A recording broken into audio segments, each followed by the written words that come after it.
papier in my hand.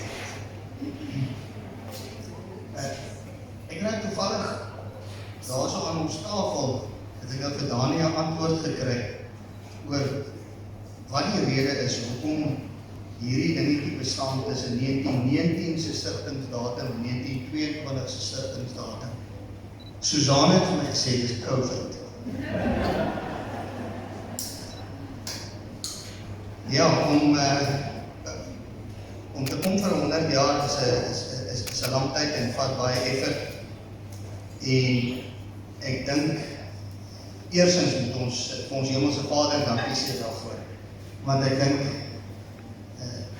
dit vat bitter baie genade om 'n prokureursfirma vir 100 jaar lank in die gang te hou.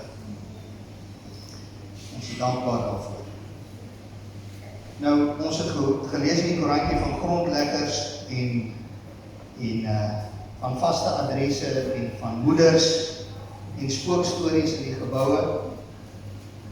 Maar waar ons op hierdie stadium is en waar ons onsself nou bevind, is ons sit met 5 direkteure wat 'n ruimte geskep het waar binne personeel hulle self kan uitleef, waar mense kan hard werk en waar hulle kan streef na uitnemendheid wat eintlik deel vorm van ons wese.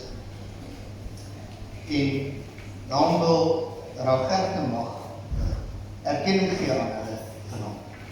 Ek wil vir Janine Miller vra, ek weet nie waar is Janine? Janine? Ja, jy wat omkyk. Om vorentoe te kom asseblief. En dan ons 5 direkteure, Dani Akker en Jaco Fourie, Baron Kreer, Rasie met Baron aan die ander kant van die kerkstyl en Marike Lakman. Dit is al hulle agterstallige werk wat daar in die boksies is. Ja. En is dit dis wat julle almal sal weet.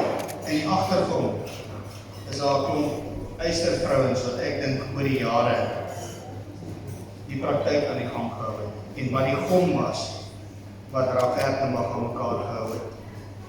En daar is so 'n klompie van hulle wat nog in diens is. Helene is ongelukkig uit diens en dankie Helene dat jy ook hier so is. Ek dink Helene is al 40 jaar diens.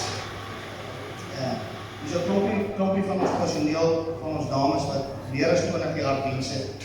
En vir die wat hier so is, daar's 'n paar van hulle nie, ek sal hulle name vir julle uitlees.